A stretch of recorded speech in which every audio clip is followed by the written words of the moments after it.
Selamat malam Sobat Atlantis. Kita malam ini malam ke-15 masih dalam rangkaian Laut Natuna Utara. Kita akan diskusi tentang tembok Cina di episode kedua.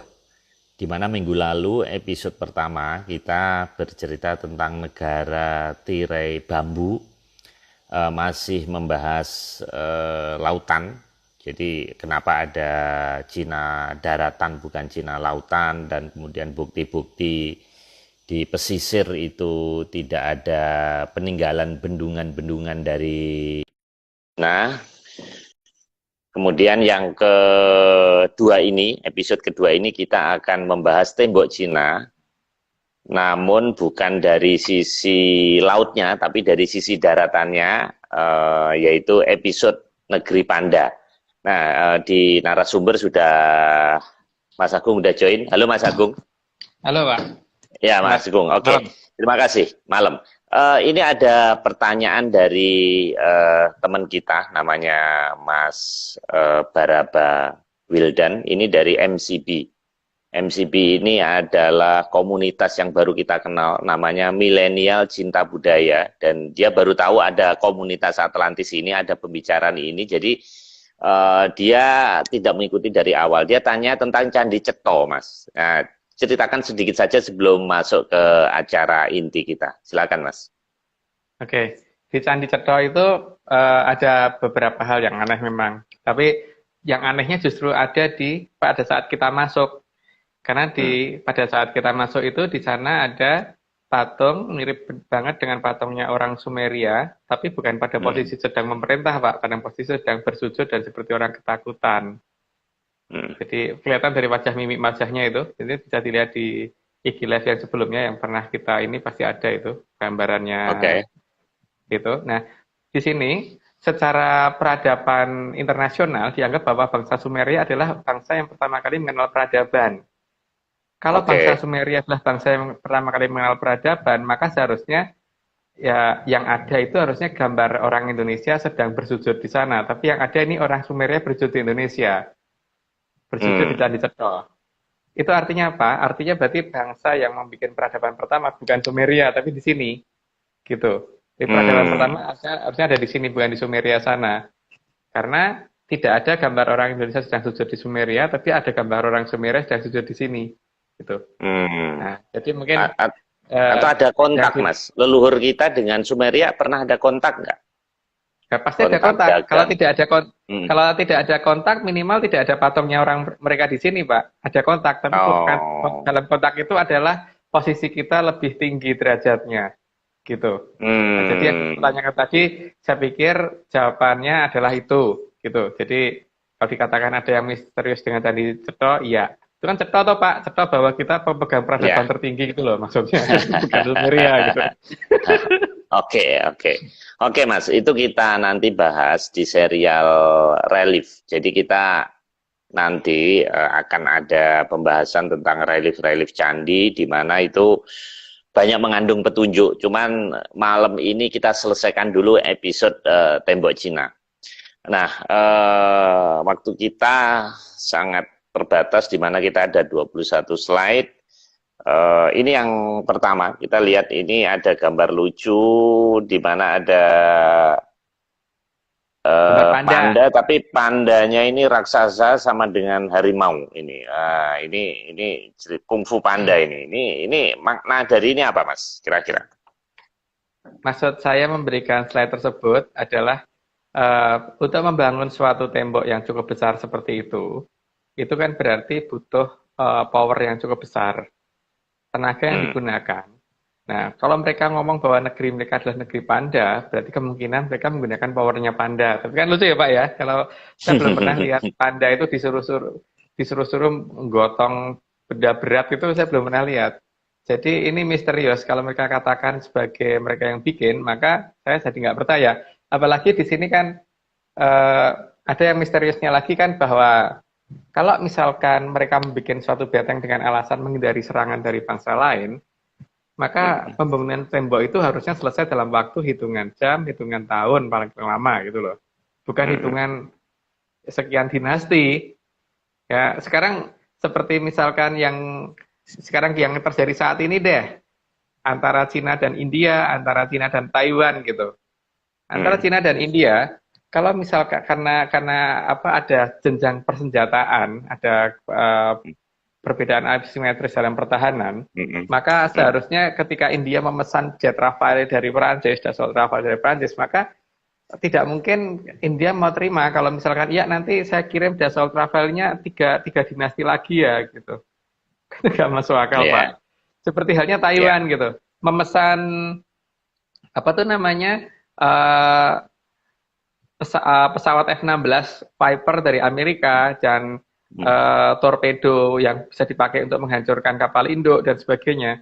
Nggak mungkin Taiwan mau dijanjikan kalau itu 500 tahun lagi gitu. Atau sekian Ya. sekian dinasti lagi. Nanti torpedonya saya kirim 3 dinasti lagi ya gitu kan. Itu nggak mungkin Taiwan mau. Kalau Taiwan dijanjikan seperti itu mesti malah mau cari dari Rusia gitu, dari bangsa lain. Jadi ini apaan gitu loh. Kalau misalkan mereka ngomong bahwa mereka itu dibangunnya tembok itu untuk menahan serangan dari bangsa Tartar, maka Hmm. serangan itu terjadinya kapan? Keburu bangsa Tartarnya masuk kalau sampai 3 dinasti, Pak. Satu dinasti Ya. itu berapa generasi gitu kan? Ya. Dan satu generasi itu Atau berapa tahun? ya. Dan alasan lain yang perlu dipertanyakan juga, Mas, peperangan itu kan ada titik-titik lemah. Jadi kalau kita lihat konturnya itu 8.000 sampai 9.000 kilometer, 8-9 kali Pulau Jawa itu kan eh, sangat panjang, sangat dan terjal. Itu tidak mungkin di seluruh titik itu terjadi serangan. Pasti ada misalnya mereka lewat sungai atau mereka lewat hutan-hutan yang datar. Nggak mungkin yang sangat terjal itu mereka bisa ngirim ribuan tentara Tartar untuk menyerang Cina. Jadi sebetulnya alasan membuat tembok Cina ini kalau untuk menangkal suku Tartar dari utara yang suku liar itu sebenarnya kan cukup titik-titik yang lemah saja kan Mas. Nggak perlu semasif itu kan. Nggak perlu sambung menyambung dengan rata gitu kan. Naik turun kontur kan nggak perlu gitu. Seperti kayak Mas Agung misalnya rapid test gitu, mau ke Bandung pergi, paling yang di stop kan di tol Cipularang kan nggak mungkin Mas Agung bawa logistik mau perang terus ngelewatin pegunungan yang terjal itu kan nggak mungkin. Nah kalau naik kuda itu kan juga terbatas kan. Nah kalau kita lihat kan suhunya ekstrim, kemudian bahkan di Mongolia itu bisa sampai minus 20, 30 di perbatasan itu kan. Jadi kalau dia membuat apa namanya masif yang begitu itu agak aneh juga ya. Gimana menurut Mas Agung itu? Memang nggak masuk akal. Tadi itu ada pertanyaan dari Mbak Devina, apakah mungkin mereka dibantu oleh hewan kayak mamut atau sejenisnya, mungkin dinosaurus? Mungkin jawaban dari saya adalah mamut sama dinosaurus itu sudah punah sebelum tembok China jadi, gitu. Sebelum tembok China dibangun. Jadi nggak mungkin dibantu sama itu, gitu. Oke, ya untuk yang Pak Marus katakan tadi, itu kan dalam membangun beteng itu seharusnya juga ada daerah-daerah yang tidak perlu dibangun beteng gitu kan sebetulnya, karena Iya, ada daerah yang tidak perlu sangat-sangat kan. terjal gitu. Sudah Ha-ha. tidak Itu mungkin itu. dan di situ juga jika tidak mungkin kita menggunakan hewan yang lebih besar lagi untuk membantu pembangunan di situ karena Hmm. sangat-sangat tinggi gitu loh. Jadi tidak logis. Jadi sebenarnya ini misterius. Ini sebenarnya yang bangun siapa sih? Yang Cina? Ah, nggak mungkin gitu kan. Kalau yang bangun Cina, powernya apaan gitu. Kalau misalkan mereka maksain panda itu kayak nggak akan bisa itu. Kalau mereka maksain hewan yang lebih besar daripada gajah, maka seharusnya ada tradisi pemeliharaan hewan tersebut di daerah itu yang cukup masif. Ya, Karena itu 8.000 ya, kilo, Pak. Minimal ya, per 50 kilometer sekali ada hewan yang mereka pelihara dalam jumlah yang sangat besar. Tertinggal sampai ya, dengan hari ini. Ya, oke, minimal 200 kilo ya, sekali deh. Gitu. ya. Gitu, Pak. Itu ini Mas, sebenarnya ada dua pertanyaan. Satu siapa yang membangun, kemudian kedua tujuannya apa iya itu gitu. Karena untuk mencapai itu pun itu nggak usah kita perang. Dalam keadaan damai pun ngerekoso. Dan itu nggak mungkin kuda itu oh, itu pegunungan yang luar biasa dan batu. Bahkan nanti kita tunjukkan di slide berikutnya saya naik ke atas itu nggak kuat, kita pakai kereta gantung gitu, saking ekstrimnya gitu. Jadi nggak mungkin pakai teknologi tinggi pun nggak mungkin, kecuali naik drone ya. Kecuali kalau musuhnya ini punya teknologi tinggi yang bisa apa namanya melayang sekian meter di atas tanah, itu mungkin. Tapi kalau dengan kekuatan hewan pun itu, gajah pun juga rekauso. Bagaimana membawa gajah naik ke atas misalnya, itu, atau membawa apa mamut yang dewan raksasa untuk naik pun susah, Mas. Alamnya sangat terjal dan dinginnya luar biasa itu di situ. Ya, Oke, Mas, ini kita teruskan nanti. Oke, ini ada lucu-lucuan ini antara gajah dan panda. Ya, oke, cukup Pak gambarnya. Jadi kalau misalkan mereka menggunakan tenaganya panda untuk bikin tembok, itu masih nggak masuk akal. Mereka menggunakan tenaga gajah pun sebenarnya mungkin hanya 10% yang bisa mereka lakukan dengan gajah kan. Dan ini sangat aneh. Karena apa? Kalau misalkan hewan terbesar yang saat ini tenaganya bisa digunakan untuk digunakan di zaman itu adalah gajah. Dan kalau misalkan mereka menggunakan tenaga gajah, maka gajah itu harusnya menjadi ya harusnya tidak cuma 1-2 ekor gajah, itu pasti digunakan bisa ribuan, bisa jutaan gajah yang digunakan. Dengan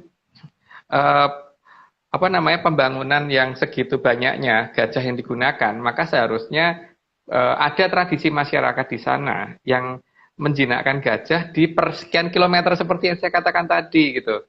Karena kalau tiba-tiba nggak ada atau cuma jarang banget, itu berarti memang bukan mereka yang bangun itu.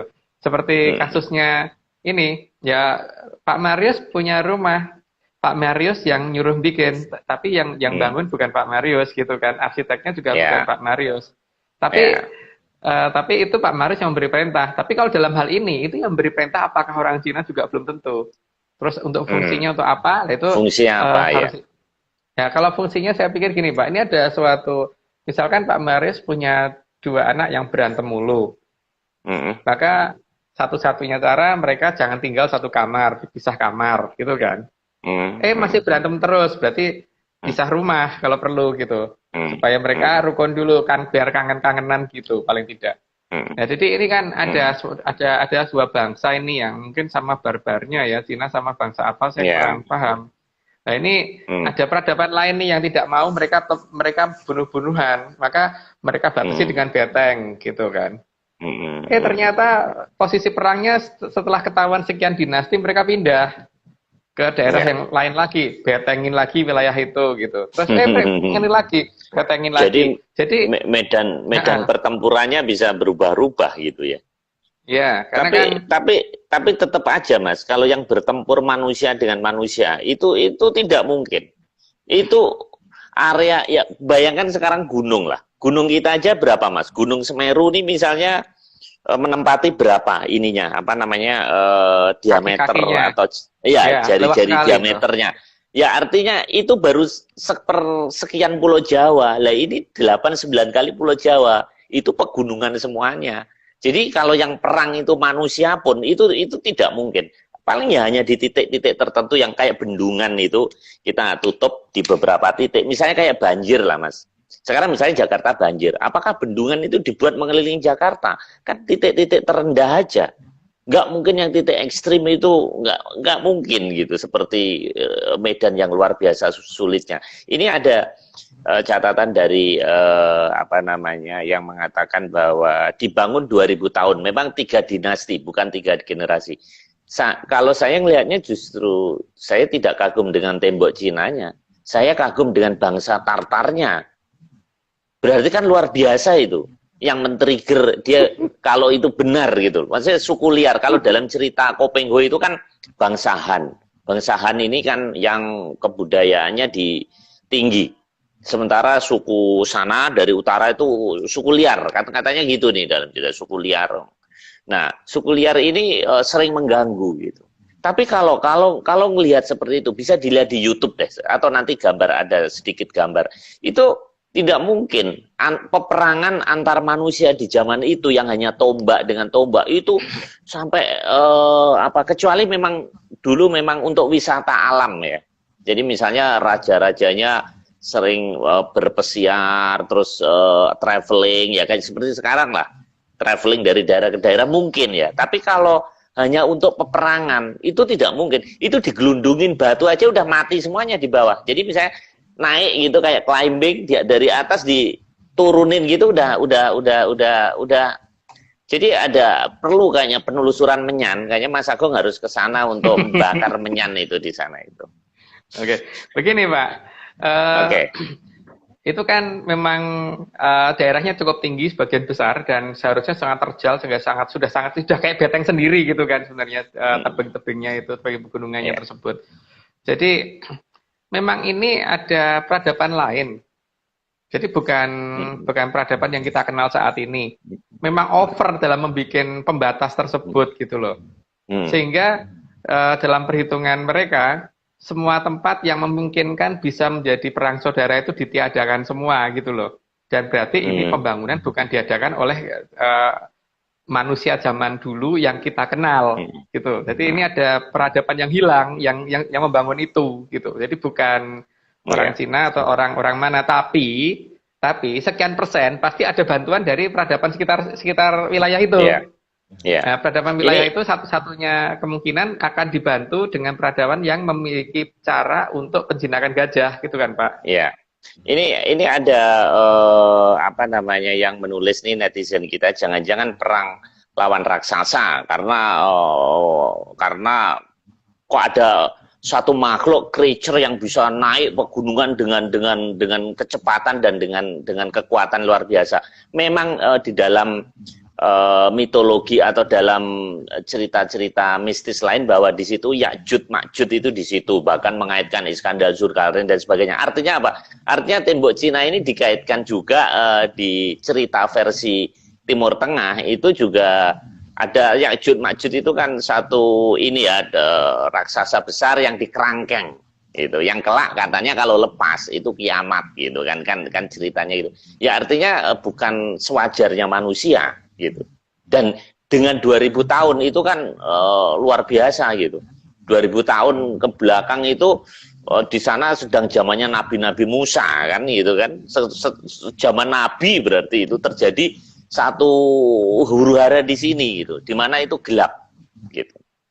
Gimana Mas? Kalau saya tidak setuju dengan cerita itu ya, karena katanya di kerangkengnya dalam tembok besi kan, itu tidak ada unsur logam di situ dalam tembok Cina itu Pak. Jadi itu pasti wilayah cerita yang lain, batas cerita yang lain. Cuman di wilayah sana yang ada itu Tartar sama Han yang perang mulu gitu, yang gebuk-gebukan mulu gitu, yang baku hantem mulu. Jadi ini ada peradaban lain yang tidak mau ada pembunuhan ada banyak korban di sini, maka dibatasi dengan tembok yang ukurannya bukan ukuran normal gitu loh. Jadi itu sudah mempersulit untuk kedua bangsa itu, baik dari Han nyerang ke Tatar atau dari Tatar nyerang ke Han gitu. Jadi ini itu ada peradaban lain ada yang berkomentar ini bahwa untuk memantau pergerakan orang dan hewan. Jadi kalau untuk memantau pergerakan orang dan hewan itu paling tidak di atas itu juga ada tempat-tempat yang bisa dijadikan markas, terutama daerah itu harus ada sumber air. Nah di sini masalah sumber airnya nggak ada yang di sekian kilometer. Memang kalau misalkan bawa kuda sekalipun, aduh nih Mas Timi telepon. Oke. Bentar, aduh nih di stop nggak bisa sih. Oke. Apa namanya? Jadi kalau misalkan kita beranggapan bahwa itu untuk pengamatan, maka pengamatan itu seharusnya ada tempat yang nyaman untuk ngamatin. Bukan tempat yang cuman seperti itu gitu loh. Jadi apa namanya, nggak logis gitu loh menurut saya loh, sangat tidak logis. Ya. Ini kita teruskan gambar berikutnya, ini gambar gajah Mas. Gajah itu gajah Sumatera Pak. Kan tadi kita sudah ngomong bahwa kemungkinan gajah kemungkinan sebesar hewan yang mereka digunakan untuk membantu, yang logis ya, bahwa itu ternyata juga tidak sampai 10% yang digunakan, itu adalah gajah. Dan gajah ini di beberapa negara yang mempunyai tradisi penjinakan gajah, salah satunya di Indonesia. Ini adalah gajah Sumatera. Dan di kita juga mengenal yang namanya Patih Gajah Mada, gitu kan. Mahapatih Gajah Mada, Mahapatih Gajah Permodo. Ada 2 nama minimal yang dikenal. Terus di sini menunjukkan bahwa gajah itu merupakan sesuatu yang dulu pernah dijinakkan manusia di negara ini. Jadi kita punya peradaban yang pernah menjinakkan gajah. Nah, di Cina nggak ada ceritanya seperti itu, Pak. Gitu. Itu dari Sumatera. Jadi kan minimal kita sekarang mengetahui minimal ada kemungkinan bantuan dari negara kita, gitu, untuk membangun itu. Gitu. Gambar berikutnya, Pak. Oke. Gambar berikutnya ini seperti parade. Ya, itu di Thailand. Thailand. Di Thailand, Mas. Ya. Ya, itu di Thailand. Nah, di Thailand berarti juga ada tradisi itu. Nah, kalau Cina ada tradisi seperti itu juga, berarti kita memang harus percaya mereka membangun tembok itu, gitu kan? Karena minimal hewan besar yang bisa digunakan tenaganya ya gajah. Dan di Thailand ada tradisi seperti itu. Jadi mungkin ada bantuan dari negara Thailand, negara Ayodhya. Maka di sana terkenal dengan adanya Prabu Maudoro. Kalau di sini kan Mahapatih Maudoro. Maudo itu gajah, Doro itu putih atau mada. Jadi Mahapatih Maudoro itu Mahapatih Gajah Mada yang dulu pernah ekspedisi Pamalayu ke wilayah Ayodhya di daerah Thailand gitu. Oke. Jadi ada bantuan dari negeri itu kemungkinan. Oke, lanjut Pak. Oke. Ini gajah lagi Sri Lanka. Ya, tapi di Sri Lanka ya. Dan di Sri Lanka juga ada tradisi seperti itu. Jadi tradisi penjinakan gajah di Sri Lanka juga ada. Artinya di sini ada beberapa hal yang bisa dipakai untuk menjelaskan bahwa ada kemungkinan bantuan dari Sri Lanka juga. Jadi minimal sudah ada 3 negara yang layak dicurigai pernah membantu pembangunan tembok Cina. Walaupun itu tidak keseluruhan. Karena power yang digunakan logis ada gitu loh Pak. Jadi jelas bahwa ada tiga hal ini yang kemungkinan membantu. Tapi ada negara lain juga ternyata yang menjinakkan gajah di gambar berikutnya. Gitu. Oke, kita lihat gajah lagi, Mas. Mundur Pak, kurang jauh. Mundur. Ya, itu gajah di India kalau nggak salah. Ya. Jadi di India juga ada tradisi penjinakan gajah. Jadi di sini menunjukkan bahwa jadi yang saya maksud dengan penjinakan gajah yang langka-langka ya, jadi yang cukup banyak gitu dilakukan masyarakat gitu loh. Dan ini menunjukkan bahwa keakraban manusia dengan gajah di 4 negara ini ada. Sehingga kalau 4 negara ini mempunyai bangunan-bangunan yang cukup besar, itu jadi masuk akal pembangunannya. Tapi kalau misalkan Cina, itu dari mana gitu? Tenaga mereka apa? Memang pakai panda. Panda nggak mungkin toh. Makanya negara mereka bukan negara tembok Cina, negara ini kan negara panda atau negara tirai bambu gitu kan. Ya. Nggak mungkin ada panda untuk bangun itu gitu. Karena panda itu dengan bambu kan berdekatan gitu kalau hidup mereka. Iya. Ya, makanannya panda tembok bambu kuning. Iya. Dan gajah itu bisa dididik Mas ya. Bisa diajarin ya.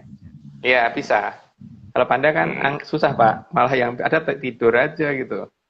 Iya. Oke, lanjut Pak. Gambar berikutnya ini gajah Thailand ini sepertinya. Ya, ini Mas. Di sini gajah ya, ini di Thailand juga. Cuman di sini ini ya menjelaskan sudah cukup Pak, sudah cukup gambarnya. Ya di sini kita menjelaskan bahwa gajah itu juga bukan hanya digunakan untuk pembangunan, tapi juga digunakan untuk armada tempur gitu loh, untuk pasukan perang. Jadi, gimana Pak? Saya jadi ingat, jadi cerita Alexander the Great, Iskandar yang Agung itu kan kalahnya di India dengan pasukan gajah. Jadi waktu itu dia berperang dengan tekniknya yang mutakhir, jadi barisan-barisannya itu barisan paling depan itu dia membawa tumbak, kemudian yang belakang tuh tumbaknya ke atas, yang depan nih ke arah musuh. Kemudian ini berlapis. Jadi kalau ini pasukannya jatuh, ini baru begini, baru begini. Nah ternyata itu hancurnya dengan gajah di India itu. Nah dengan kekuatan gajah, artinya memang gajah ini bisa untuk perang ya, Mas ya. Kalau kita lihat di Ya, gambar berikutnya juga sepertinya kayak ini apa lagi perang juga ini. ya itu untuk Bawa pasukan senjata, kan, untuk pasukan juga. Tapi pasukan ini ya. juga digunakan untuk membawa barang dan sebagainya itu bisa itu loh gajah. Hmm, Jadi penjinakan gajah dan penggunaan gajah secara betul itu bukan di Cina yang ada, tapi di hmm, negara-negara yang saya sebut tadi, ada di Indonesia, ada di Thailand, ada di Sri Lanka, ada di India. hmm, Itu aja ya tadi ya. Lupa. Pokoknya tadi yang saya sebut tadi yang ada di hmm. situlah. Nah, jadi kalau negara itu yang membangun tembok Cina itu jadi masuk akal. Jadi kalau Cina cuma ngeklaim, lah itu memang mereka bisanya sejak dulu seperti itu. Tapi paling Hmm, tidak, berarti seharusnya kita harus mulai mempertanyakan sebenarnya hmm. di zaman dulu betul nggak sih Cina itu yang bangun tembok? Nggak percaya. Untuk hal itu kita harus teliti ulang. Tidak boleh gugon Tuhan, Pak. Ini namanya sains. Jadi tidak boleh langsung diko dawuh gitu, nggih gitu nggak boleh. Jadi ya nggak harus dipertanyakan hal seperti itu. Gitu. Iya, iya, iya, iya, Gambar, iya, iya. gambar Berikutnya berikutnya. ini padang pasir ini.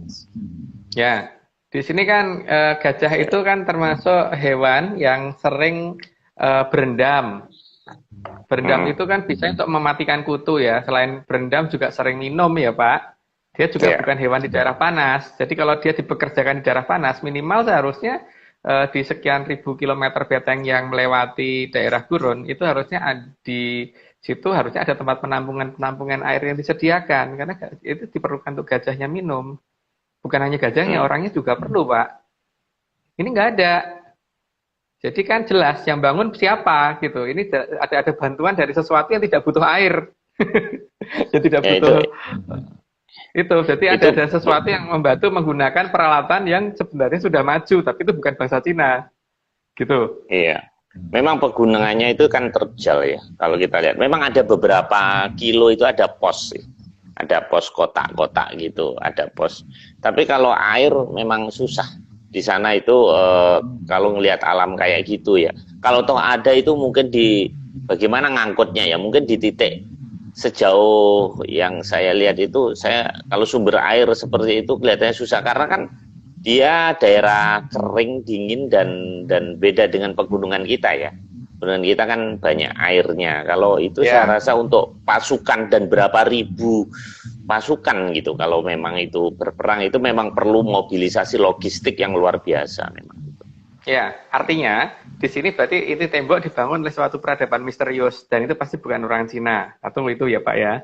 Terus yang kedua, peradaban misterius ini berarti mempunyai suatu teknik untuk membawa logistik yang tidak diketahui oleh zaman sekarang. Yang ketiga, Ya, berarti mereka juga menggunakan peralatan-peralatan modern di zaman yang tidak bisa kita duga itu peralatannya apa. Memang gajah ya, digunakan, ya. tapi tidak di semua lini, tidak di semua wilayah gitu.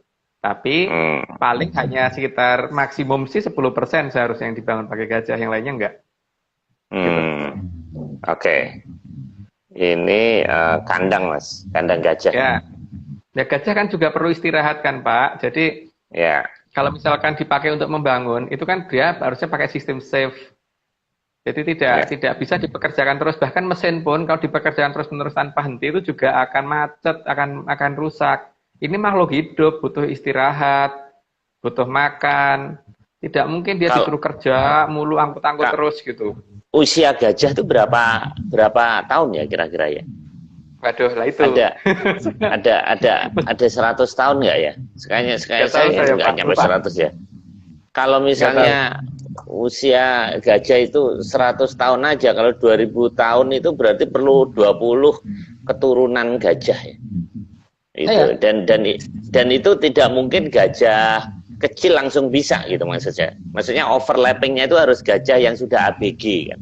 Yang sudah ya, jadi masa nggak bisa gajah terus nol gitu. Jadi mungkin bisa 20 kali 2 nggak bisa 40 50 generasi gajah dalam 2000 tahun ya.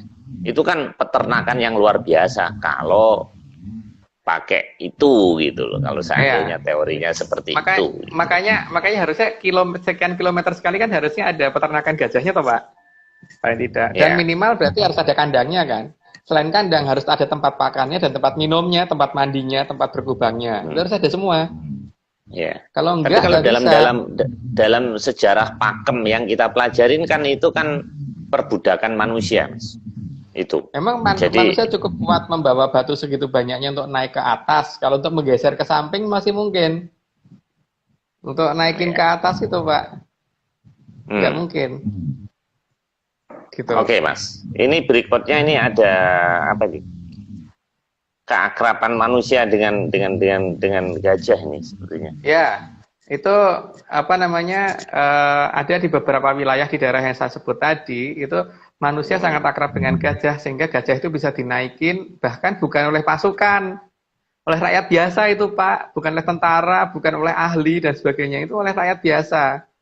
Hmm. Artinya kalau memang di Cina waktu itu masih penggunaan gajah untuk dalam pembangunan tembok, maka Hmm. seharusnya ada banyak seperti itu di Cina. Jadi ya logikanya kalau sekarang karena kita di zaman ini untuk kendaraan itu kebanyakan orang pakai motor dan mobil, maka hampir tiap rumah Hmm. ada motor dan mobil gitu kan. Nah kalau zaman Hmm. dulu adanya apa kendaraan adalah kuda, maka zaman dulu banyak rumah yang menggunakan kuda.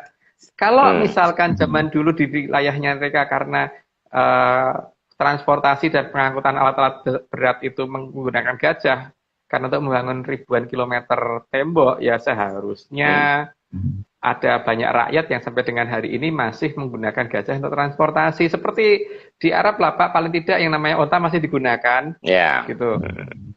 Kalau kita kuda mungkin, Mas ya. Iya, ini kan enggak. Berarti kan ini Ya. siapa gitu. Ya. Ini siluet Nah, simbol agak gajah mundur ini. Pak, agak mundur, agak mundur. Nah, Ya. silat gajah. Di sini kan karena Ya. keakraban manusia dengan gajah tadi, maka kemudian gajah Ya. itu jadi masuk ke memori banyak orang sehingga kemudian jadi karya-karya seni, bisa menjadi siluet, bisa menjadi gambar, bisa menjadi lukisan, bisa menjadi apapun termasuk ukiran dan sebagainya gitu. Ya. Tapi kan di Cina tidak seperti itu. Ya seperti itu justru Thailand, India dan negara kita gitu. Ya. Ini souvenir nih dijadiin.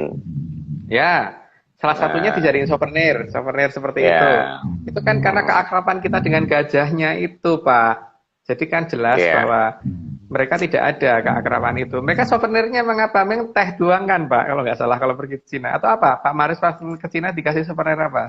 Waktu di Forbidden City. eh Enggak, mereka itu kan kebudayaan. Jadi gini, memang kita kalau bahas Cina ya, itu atau negara lain lah, Korea atau Jepang, itu tiap traveling itu mereka introduce apa namanya UKM atau kelebihan lokal. Jadi yang bisa ada nilainya. Jadi misalnya ditunjukin cara minum teh, dan teh itu macam-macam. Ada yang bisa nyemprot, ada muncrat, terus ada yang kecil gitu dimasukin gitu bisa-bisa mekar gitu. Jadi apa namanya gelas tuh jadi penuh, terus kemudian bau-baunya, terus ada cara menuangkannya juga dengan macam-macam gitu. Jadi mereka kalau kita turis ke sana itu lebih banyak mengeksplor apa ya industri kreatifnya gitu, Mas. Jadi bukan historinya itu, karena di sana saya jarang menjumpai relief ya. Hampir-hampir tidak ada, baik di Forbidden City maupun di tempat-tempat lain, dan di kota kunonya pun itu, di kota tuanya pun itu petunjuk relief itu sangat kurang. Jadi ya yang dia ceritakan adalah seni. Mereka lebih ke seninya, kemudian katanya sih kuno, tapi informasi apa namanya yang berupa seperti kayak candi yang dipahat itu kita nggak menemukan. Ya itu nggak tahu, kita cuma seminggu sih ya, nggak seluruh daratan Cina ya itu. Nah ini gambar berikutnya apa ini? Dewa Mundur sedikit. Dana ini. Mundur. Nah, Ya, Bathara Gana kalau di Indonesia, Pak. Jadi di Jawa itu ya, saya bukan ngomong Indonesia, di Jawa. ya. Karena Oh tidak di semua wilayah ini Indonesia mengenal itu. hidungnya Bathara pakai itu Gana, ya, pakai hidungnya belalai ya Mas ya. ya, Bathara Gana digambarkan sebagai salah satu putra dari Bathara Guru yang berwujud kepala gajah gitu.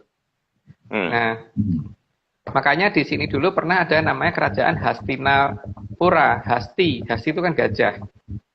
Nah, kalau diklaim di India itu cuma cerita Mahabharata, cuman Mahabharata saja. Tapi kalau di kita itu cerita Mahabharata itu ada di zaman Kolobroto, Kalau Purwo dan sampai Kalobroto. Dan di atas itu masih ada zaman kerajaan-kerajaan yang lain, dan di bawah itu masih ada zaman-zaman kerajaan yang lain. Dan kalau berdasarkan serat-serat kuno, maka zaman sekarang dikatakan sebagai zaman Kolobendu. Jadi urutannya kan pernah saya sebutkan waktu itu di live yang keberapa gitu. Nah, di sini keberadaan Bathara Gana itu menunjukkan bahwa kita mengenal dewanya gajah gitu. Jadi paling tidak kita juga ngerti cara menjinakkan gajahnya karena kita mengenal dewanya gajah. Dan ini dewa yang ditunjukkan di sini kalau di Jawa dalam cerita kuno itu kemudian nantinya kan berhasil diruat menjadi seorang dewa yang ganteng banget yang akhirnya tukang membawa wahyu itu sang dewa Moho Iswara atau sang Maheswara, Bathara Maheswara gitu. Oke.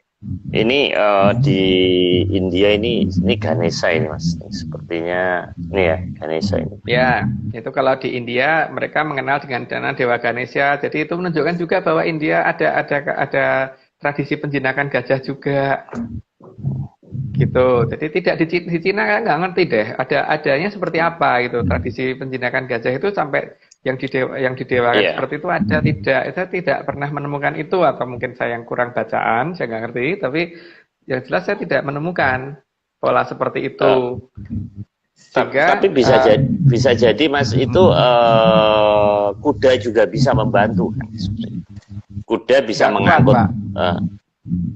Nggak akan kuat. Kurang Pak tenaganya kalau kuda.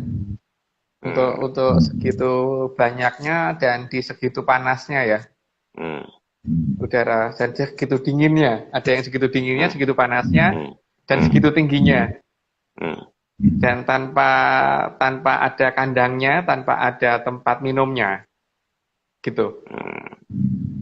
Jadi kurang. Tapi memang mungkin ini satu misteri juga ya yang harus dieksplor ya. Mungkin kita mempelajari sejarah ini memang kurang karena dia masuk dalam keajaiban dunia ya. Bahkan dari bulan katanya kelihatan Mas itu tembok Cina itu katanya garisnya kelihatan. Gitu. Ya, saya belum pernah ke bulan Pak, jadi belum bisa jawab iya dan tidaknya. Karena nggak gampang bisa ngomong iya dan percaya gitu loh Pak. Jadi, iya. Ini lucu banget ini Mas. Ini panda. Gemes. Ini panda gemesan, panda gemesin.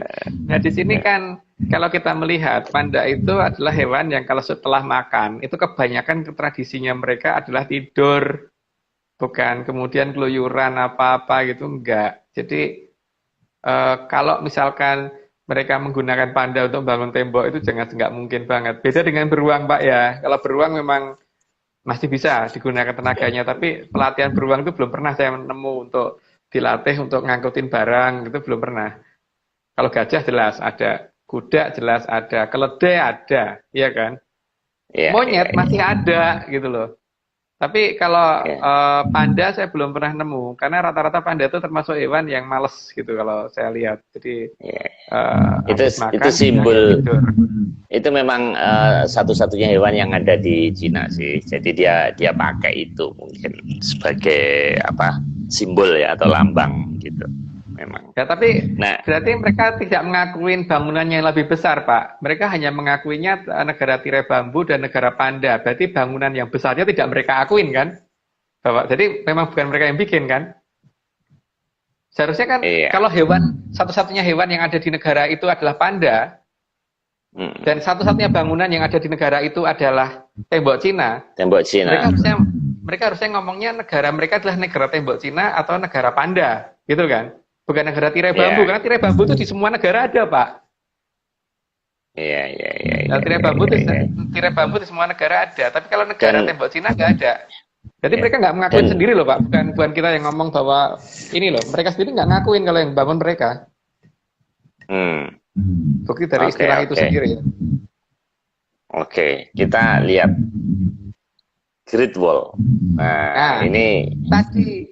Ini kalau dilihat ini ya ini saya zoom. Ini kayak tembok batu bata Mas. Ini jadi memang Batu kali, materialnya Pak. tuh kecil-kecil. Iya, batu. Dan ini Batu kali. ya nggak mungkin batu bata memang. Karena kalau batu cetakan, makanya kalau ini cetakan manusia batu bata buat rumah ini pasti hancur. Nggak mungkin ribuan tahun kena panas hujan. Sedangkan tembok kita rumah aja tanpa atap itu bisa hancur itu. Nah ini perhatikan kayak gini. Ini foto asli, bukan dari internet mas ini mas. Nah ini kita lihat. Konon ini pasukan memanah, jadi dari sini katanya untuk mengawasi musuh gitu. Nah terus kalau kita lihat terjalnya kan luar biasa tuh, coba kayak gini nih nggak akan ada ini nih lihat ini nggak akan bisa manusia naik ke sini dengan kemiringan hampir 90 derajat. Ini nggak, kalau perang ini digelundungin batu aja mati, nggak akan mungkin bisa nyebrang. Artinya kalau tahu nyebrang mungkin di sini nih, mungkin di titik, maksud saya tuh di titik-titik ini, nggak mungkin dia bisa melompat di ekstrim seperti ini itu memang. Nah kemudian di zaman modern apalagi kita nggak kuat untuk naik, makanya kita pakai kereta gantung. Kemudian nah ini yang saya maksud, ada pemberhentian ini, jadi masuk ini dilobangin, nggak tahu ini lubang asli atau lubang sekarang, saya nggak ngerti. Nah ini kereta gantung masuk, terus nanti ada tangga, kemudian kita muncul di sini, di situ tuh, jadi sebagai stopover. Nah dari semua ini itu tidak ada relief yang kita jumpai, tapi kan ini kita baru satu titik, kita nggak tahu dalam 8.000 itu apakah ada relief, dan kalau ada relief mungkin kita memudahkan untuk sebagai petunjuk mas ya, untuk analisa ya, bagaimana cerita saat itu ya, gitu ya. Ya, kalau ada relief kan pasti yang bikin relief juga pasti pakai ada pesan sponsor Pak. Mesti dalam sekian ribu kilometer mungkin sekian sentimeter persegi akan kelihatan dari bahwa yang bangun bukan mereka. Maka rajanya mungkin nggak berani kalau ini ketahuan. Sehingga mungkin nggak usah pakai ada relief, siapa nggak ketahuan aslinya siapa yang bangun gitu. Dan mungkin yang bangun juga nggak mau ketahuan. Karena itu jelas di daerah-daerah seperti itu nggak mungkin dibangun oleh manusia dan peradaban normal. Itu pasti ada sesuatu yang lebih tinggi. Ada bantuan dari Wonderland istilahnya kalau seperti itu. Cuman di sini juga apa namanya, kalau misalkan pasukan sebanyak apa ya, sebanyak 8 kali Pulau Jawa itu harus juga punya logistik yang cukup. Memang mereka pada posisi yang sangat menguntungkan, pada posisi di atas, tapi kalau mereka kelaparan juga mereka nggak bisa perang, Pak. Jadi mereka juga butuh logistik, minimal minuman itu harus ada, makanan itu harus ada gitu, dan makanan itu pasti juga harus ada tempat masak, harus ada suplai gudang dan sebagainya. Lah kotak-kotak yang mereka sediakan tadi tidak cukup untuk mengadakan itu untuk sekian ratus kilometernya aja gitu loh. Dan suplai makanannya bagaimana caranya bawa gitu loh, sekian ribu kilometer ini bagaimana, dan drop-dropannya bagaimana, itu nggak ada penjelasan. Artinya yang menggunakan beteng tersebut juga bukan orang Cina pasti. Ini ada pihak yang untuk menengah itu. Iya. Kita bikin tol Jawa ini merdeka 75 tahun aja baru bisa bikin tol mas. Kok dia bisa bikin tempat yang terjal? Kalau saya bilang itu kayak jalan tol itu, karena lebar sekali itu di tengah itu.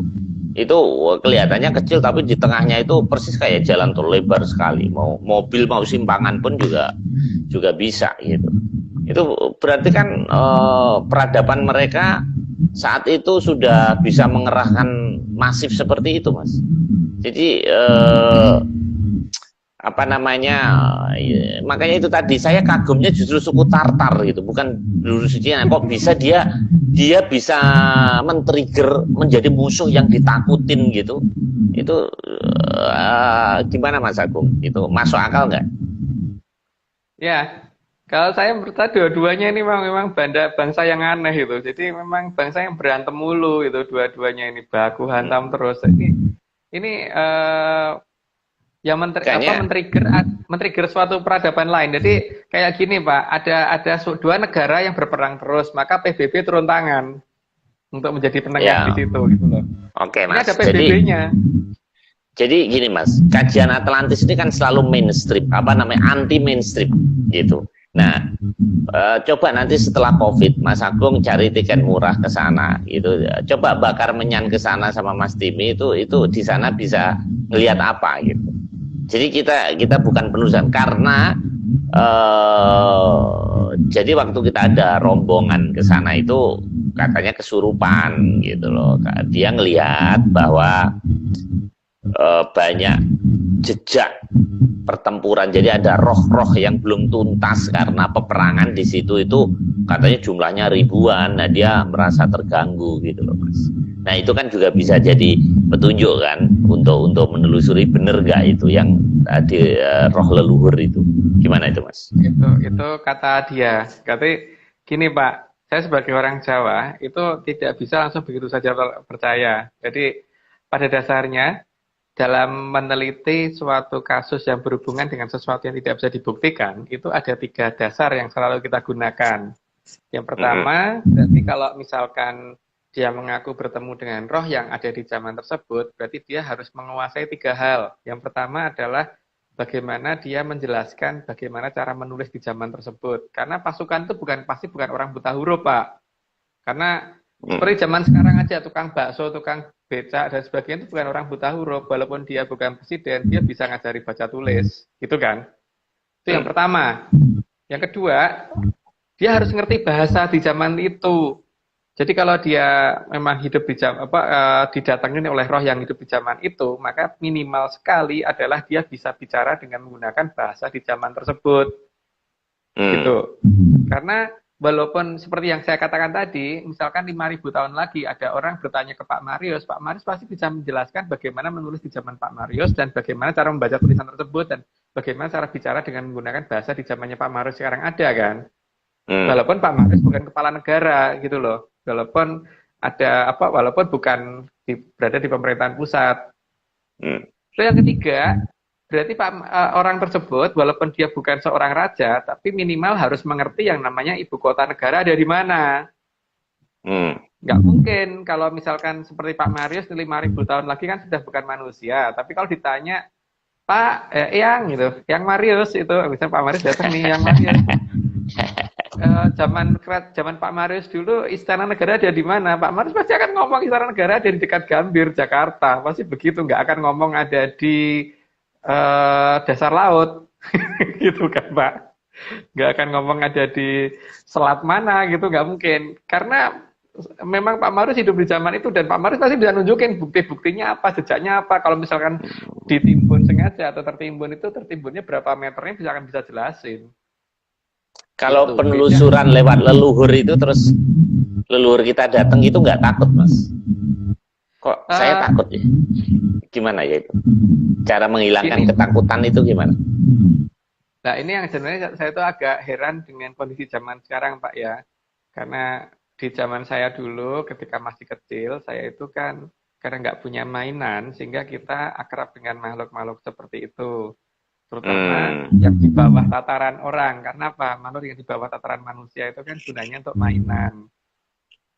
Lah jadi sangat aneh kalau kamu kalau ketemu makhluk seperti itu nanti harus mengadakan perjanjian. Loh, perjanjian gimana? Kalau misalkan kita pelihara ayam, itu memang kita harus berjanji dengan ayam itu, kamu ikut saya nanti kamu gini kan enggak. Kalau bego saja kalau orang mau berjanji dengan ayam gitu, atau orang pelihara kambing kan enggak mungkin berarti dia mau ikut kita atau enggak itu terserah kita. Kita mau bikin dia senang, mau kita tendangin, mau kita bunuh, mau kita bikin dia kasih makan terus itu kita. Nah, pada dasarnya gini, Pak. Saat ini jenjang perbedaan antara makhluk di bawah tataran manusia dan makhluk yang di atas tataran manusia ini tidak ada penjelasan. Menurut saya loh. Kalau ada ya terserah. Tapi kalau misalkan ada penjelasan, maka seharusnya manusia itu bisa membedakan ini dari tataran di bawah kita atau di atas kita. Kalau di atas kita nggak mungkin membuat orang jadi sebel, nggak mungkin bikin orang jadi nggak seneng, itu nggak mungkin banget. Seperti gini aja, Pak Marius kalau ketemu anak kecil, walaupun bukan anaknya, pasti yang ada tuh pengennya godain, gendong dan sebagainya, nggak mungkin bikin anak itu nangis. Walaupun itu bukan Pak Marius. Ingat jarak kita dengan anak balita itu baru berapa puluh tahun, lah beliau dengan kita tuh jaraknya berapa ratus tahun, bahkan ada yang ribuan tahun. Mana mungkin dia tega bikin kita takut? Yang ada malah beliau itu pengen bagaimana supaya kita nggak takut. Kalau kita sampai takut berarti ketemunya bukan itu. Iya, iya. Memang gini Mas ya, di dalam cerita-cerita, karena ini bahasanya kan Cina itu. Dalam cerita-cerita silat, komik-komik silat itu pesilat sehebat apapun, dia akan takut dengan roh, dengan setan. Tapi dia tidak takut dengan pesilat yang lebih pinter. Tapi herannya tidak pernah ada cerita pesilat yang mati karena ditakutin oleh roh gitu. Yang bisa bunuh ya lawannya itu gitu. Tapi anehnya orang lebih takut dengan roh itu gitu. Padahal roh itu tidak ada pernah cerita roh bisa membunuh manusia gitu. Maksud sih Pak, kayaknya ada deh cerita tentang apa siluman rubah putih dan sebagainya itu yang makan jantungnya orang itu di Cina. Ada deh Ya Pak. itu, ya itu cerita, tapi kenyataannya itu nggak ada. Jadi yang membunuh kita itu ya sesama manusia, tidak ada roh bisa membunuh manusia gitu. Tapi kita takutnya dengan penelusuran, pada saat melakukan penelusuran itu kita takut gitu, takut tersesat gitu. Ada kiat-kiatnya nggak Mas? Ya, ya yang pertama ya harus bisa ngeliat dulu Pak. Pertama ngeliat dulu, bisa dengerin, bisa ngeliat, jadi bisa bedain. Minimal kalau kita mau pelihara hewan, itu kan kita harus bisa ngeliat dulu yang kita pelihara itu misalkan burung lovebird atau ular naga gitu kan. Kita mau pelihara kucing atau pelihara harimau, itu harus minimal mata kita ngeliat dulu dong. Kalau kalau kita mau pelihara kucing tapi suaranya haum gitu, minimal nggak bisa ngeliat, tapi denger suaranya aja gitu, ini jelas nggak layak dipelihara kan. Gitu Pak. Nah, tapi kan ketika kondisi zaman sekarang ini, ketika cara melihat ini dianggap sebagai suatu hal yang jadi aneh, karena saya hanya ngomong masalah peradaban di Jawa Pak ya, tidak mau ngomong masalah yang berhubungan dengan agama. Jadi kalau di Jawa ini kebanyakan ajaran kita dirubah, digeser menjadi ajaran-ajaran yang sifatnya membuat orang jadi baik tapi tidak sakti.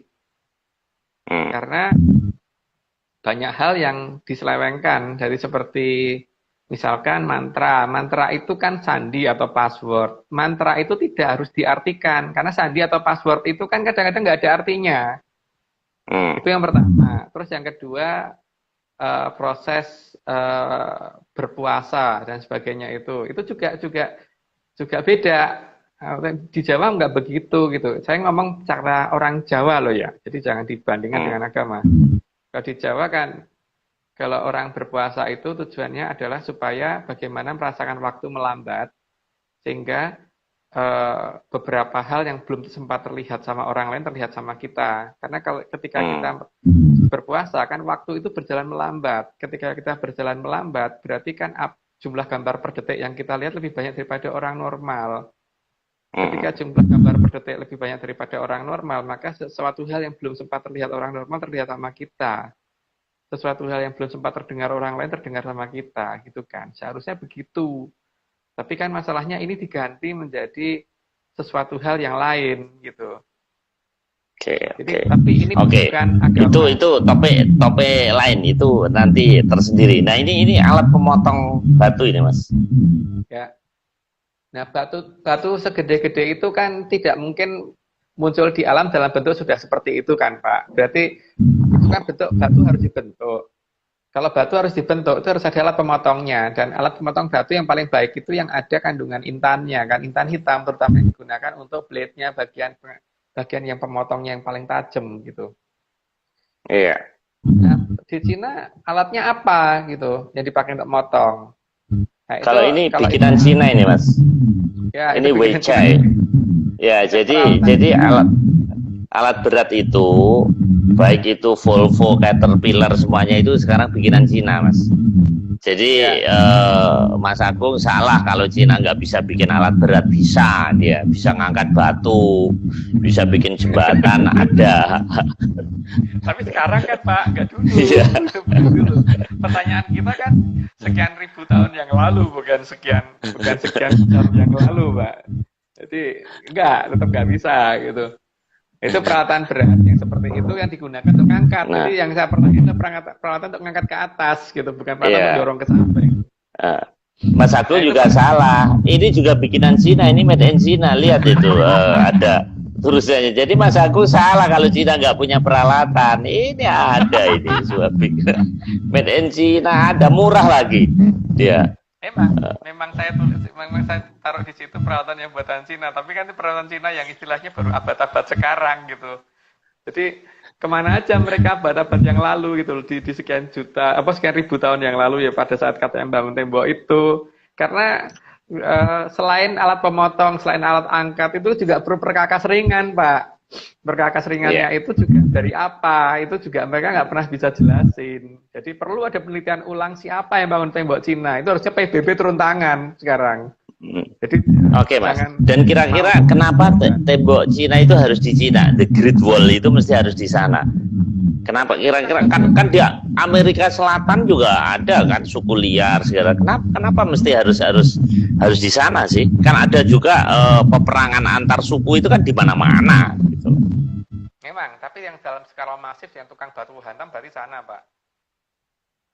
Kan ini menyangkut masalah prioritas. Masalah prioritas, dan berarti posisi Wonderland tersebut itu ada di mana? Itu yang terdekat dengan Wonderland.